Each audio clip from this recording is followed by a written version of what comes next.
I just kind of wanted to talk about, it's kind of real talk in real estate. Yep. This is what we're feeling. This is what we're dealing with. This is what, this is good for consumers. This is good for real estate agents. It's all of the above. This is Las Vegas Real Estate Now with local real estate expert Harvey Blankfeld. A lot of times in agent remarks in homes right now that are for sale, we'll see something that says homes being sold as is.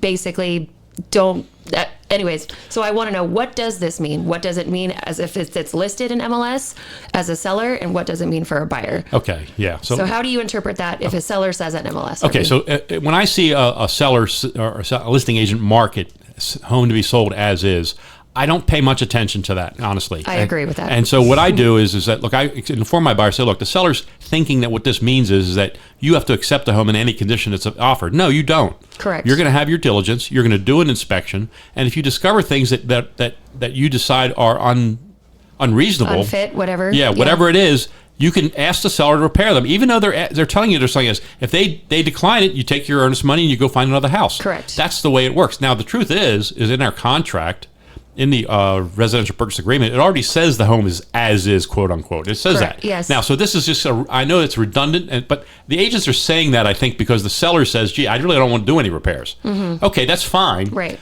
And if the buyer agrees to take it with those terms, fine. But it's still a negotiation. That does not mean that they can't do a home inspection. That does not mean that they reserve the right for asking repairs. Indeed. And I would tell every buyer always, and under any circumstances in any market, always do a home inspection, no matter what. We have seen sellers be like, oh, I didn't know that was an issue, and I'm going to fix that because I don't want that to come back. Of course. But then the sellers, we have had some to where they're like, I told you I wasn't going to do anything. Yeah. And they neglect to do anything. They reject to do it. And that's fine. But again, it's still a negotiation tactic. That doesn't mean that the home is sold as is. You look at it and that's how it is. That's not necessarily true. Yeah, the buyer doesn't have to accept the fact that the seller's not going to make the repair that they deem is important. Now, here's the problem for the seller. Once that happens, and if it's a disclosable item, something that they must disclose on the SRPD, the seller's real property disclosure, now they have to change that disclosure to include it. And so any future buyer has to be made aware of that defect. Correct. And so once it's discovered, the seller can't hide it. It's there. Right. And so normally we can convince, well, I shouldn't say convince. Normally we can talk to our sellers and explain to them that the understanding that, look, if it's a significant enough repair that has to be done anyway, you might as well do it for this buyer. Otherwise, we're going to have to find another buyer and tell them it's broken. Right. Well, like you said, I think that's a good thing to talk to your sellers about in the beginning. When they are, I'm not going to fix anything. Yeah. I'm not going to do it. Let them know. Understandable, Mr. Seller. However, the buyer still reserves the right to do this. Yeah. If you don't want to fix it and the buyer doesn't want to buy it, they're not going to buy it. Correct. And look, I understand sellers taking that perspective right now. They feel like they're not getting as much money for their house as they could. Right. The market's not going up like it was. And so sellers are going to be very conscious, but buyers are going to be super conscious of this. Exactly. It's like, what are you hiding? Yeah. What's going on behind? Yeah. Right. You don't want to fix anything. What is there to fix? Yeah. That can go two ways. Yeah, absolutely. That really can go two ways. Yeah. I think buyers are more they're more discriminatory against problems with the house. Right. And younger people especially, they really want a turnkey home. Correct. They do not want to have to do anything. It's scary. They're like, I don't know how to fix that. I don't have the money to fix that. Right. I'm not fixing it. So as a seller, be conscious of that as you're working your way through this market Correct. these days. Make sure the house is in good condition. Anything that's broken. Sometimes we've talked to we've talked to Ben about the idea maybe the seller should do a home inspection before they go to market. Pre-listing inspection. It's not a bad idea. Get these things fixed so when the buyer does their inspection, there's very little left for them to discover, if anything. For a few $100s, that can be a good investment. I think so too. Okay, so what else did you bring today, Karlee? We talked about when in MLS, like I said, this is kind of agents. We see more of this stuff. Right. Agent remarks. It says, title work or escrow has begun with, please use this person when writing your offers. Right. So it kind of tells you, okay, well, the preliminary work has been started with this, but does that mean when you're writing your offer, do you have to write that person in? Do you have to write that like escrow to be with this company and this escrow officer? Right. So the rules of real estate say that the buyer gets to choose who they can purchase title insurance from. They get to choose the title insurance company. Now here in Nevada, title and escrow are all tied together. Correct. So I was just going to say those are actually two different things. They are two different things. And so, but when they're tied together like that, so that becomes a big question of who's choosing escrow. So what happens is very often as listing agents, we have a preferred relationship with a certain escrow company that we like, that we know is going to do a good job for our clients. And so we recommend that we use those. However, ultimately, the buyer really has the final say in that. Correct. Now, you will see sometimes that becomes kind of a battle between agents. It can. When it gets countered and starts to get a little egos get in the nasty. way, and they say, "Hey, I want to use my company." No, I want to use my company. And both sides of it's a silly thing to fuss over. You look, Mm-hmm. we're going to make a recommendation. We work with Equity. We've done it for well over 20 years now, and we're going to recommend them because we like the way they operate. We know we have access to the higher ups at Equity whenever there's a problem. That's why we recommend it. We don't recommend them, for any other reason other than the fact they take good care of our clients. Well, and also their discount fees. Yes, they their take fee great structures. care of both buyers and sellers. Yeah, That's their why fees- you can't go wrong. But ultimately, it is the buyer's choice. And if we have the Correct. seller and the buyer wants to use a different company, that's what we're going to do. Correct. And when we're the buyer, we're going to try to make sure that Equity is the company that we get to use. Now, if I have a buyer and the listing agent's going to be overly insistent on something, Which they can be. I'll probably capitulate because I don't want to lose a deal over a silly choice of escrow companies. I do Correct. not want to lose a deal over that, and I don't want my buyer to lose a deal over that. Correct. As long as it's somebody that's at least reputable. I don't want it to be like, Ernie's, title insurance and dental works. I don't want it to be that. Those guys. We've seen it. Yeah. Yeah. Okay. So no, good point. Great point. What else you got for us today, Karlee? This one I think is very timely. It's is a home quote unquote bad if it's been on the market for a while or Ooh. it's had multiple cancellations. For example, one of our agents, our sweet Cynthia, she has a great home in Mountain's Edge right now. It's beautiful. She had an open house done and a buyer walked in and said, "What's wrong with the house? What's wrong with it?" And she even kind of caught her off guard. You're in the home. You see how beautiful it is. Yeah. It's a great location. What are you talking about? Well, his just assumption, it's been on the market for too long. What's wrong with it? What happened to it? Right. Is it bad if a home's been on the market for so long? Not necessarily. We're in a little downtime right now. So is it bad? And then sometimes we've seen it where you have a house cancel. Yeah, All we of had a that, sudden- didn't we? We've had it. We've had it through. That was and awful. It hurts. It does hurt. Oh. It's a bad phone call to make to the seller. Does that mean something's wrong with the house? Not at all. Remember, just some buyers have changed to heart. Yeah. When they're competing, they're writing multiple offers. So is it necessarily a bad thing?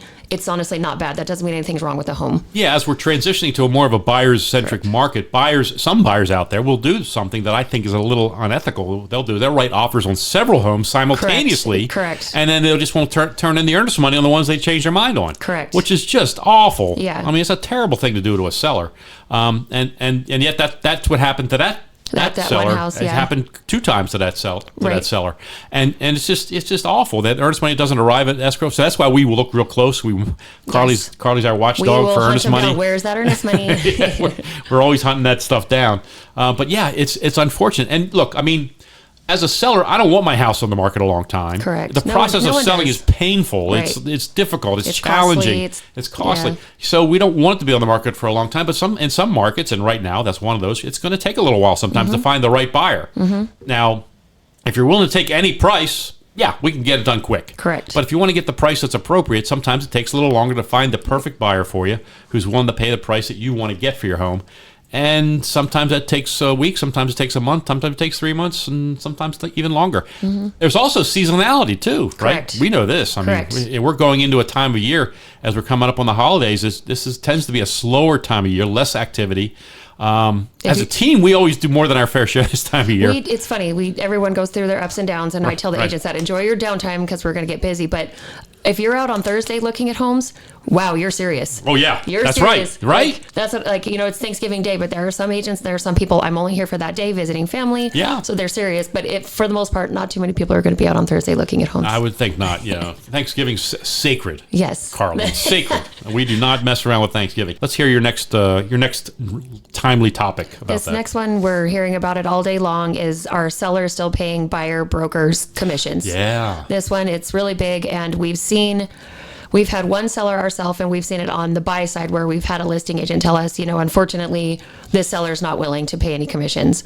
So my thing is does this affect the home of your sale? And the answer flat out is yes. Yeah. You're basically The answer is yes. yes. You're telling buyers you're not willing to pay what has normally been considered a seller expense.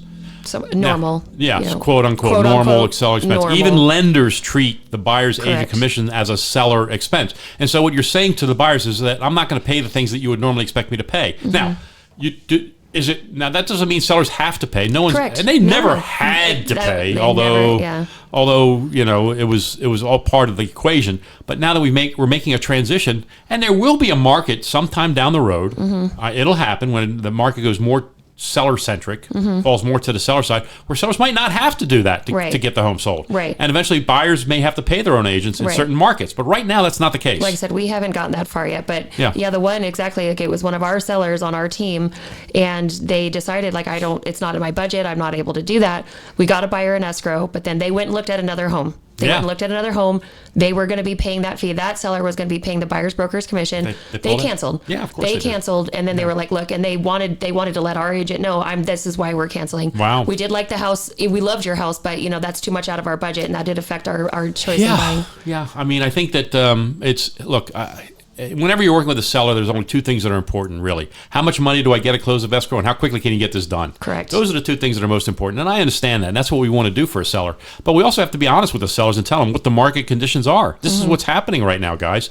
And this just happened to me recently. You know this. I was working with a seller. Oh, yeah. And I always do a net sheet in advance and show Yes. them what their costs are going to be. And the seller came to me and said, "Look, Harv, I'm not going to pay the buyer's agent Don't even commission." put it on there. I said, yeah, that's fine. We'll happily try to negotiate it out, but you need to know that the vast majority, if not all transactions right They're now, the gonna seller ask. is paying this commission. And they're going to ask. And they're going to ask, and it's going to be part of the equation.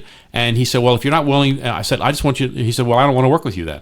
He basically fired me before I even got the paperwork done. I said, "You know what? Okay." I let it go. And I hate losing a client. Right. I like money. Yeah. I like to earn commissions, but Yeah. I wasn't We going to can't work work with a for free. seller who was apparently going to be a little unreasonable about the way the transition of that property was going to go, that Right. transaction was going to go. And so, unfortunately, I didn't get that deal. And it happens. It happens to all of us. Every now and then we lose one. But yes, does a seller have to pay no. Does a seller have to pay transfer tax? No. Does a seller have to pay title insurance? No. But are they all considered seller expenses? Yes. Somewhat quote unquote standard. Yes. Yes. They're all negotiable, but they're normally on the seller's side of the ledger. But the best part now is, again, just like in the contract now it's all transparent. Yeah. That's why there's a part of me that almost likes this better. Instead of being told before when MLS it was co-opt, now Yeah. like, okay, I'm going to ask what I'm worth. Is it negotiable? Yes, I'm going to deal with that between me and my client. It's kind of it's a double-edged sword in the sense too now, because buyers agents have to deal with the idea that the seller might not give enough money for the buyer to pay their commission. And do they want their buyer to lose that deal over their commission? Correct. Is what happens. And this Correct. does happen. This has Yes. been negotiated. Sometimes sellers counter the commission credit. Yeah. And so when that happens, the buyer's agents have decisions to make. Hey, if the buyer really can't afford it, Right. what are you going to do? Right. Are you not gonna let your client You hate get to that see your home? client lose the Yes. home over that. So it's a real dilemma. So as a seller, you need to know that if you don't agree to pay the buyer's agent what they're asking, that buyer may have to leave. Well, and what's crazy is because then if you don't pay it, but then your home is on the market for another 3-4 months. Yeah, cost to carry. Cost to carry, and then you never know. You could have just paid for it yourself. So Absolutely. just things to keep in mind. Time is money. We know that when we're dealing with a transaction, we know that the longer you're on the market, the more money it costs the seller. And usually, again, a seller doesn't want their house on the market too long, and you hate to lose any buyer when you've got Right. one on the hook already Right. to buy your home. You want them to close that transaction, so you try to do everything you can to keep that transaction moving forward. And look, yes, everything in the deal is negotiable. The only expense that's required, the seller's required to pay, is the HOA package. HOA resale package and demand, and it's supposed to be ordered within 48 hours of accepted Yes, contract. Karlee knows that because we're all over that as Yes. well. Okay, what else did you bring today, Karlee? What else This you got? one, it just happened where my client, when we got into escrow and stuff, and they were giving us a counter explaining why they countered back at the list price and all this stuff, they let us know that the husband was recently a widower, and then that like all of his funds were kind of tied up in the home, and this was for him to retire and Okay. move on and stuff. And we understood that, but then it came to mind to my client, widower, did someone pass away in the home? Oh. And that's a question, but it's funny. It's been brought up to us before. Yes. In Nevada, does that have to be disclosed?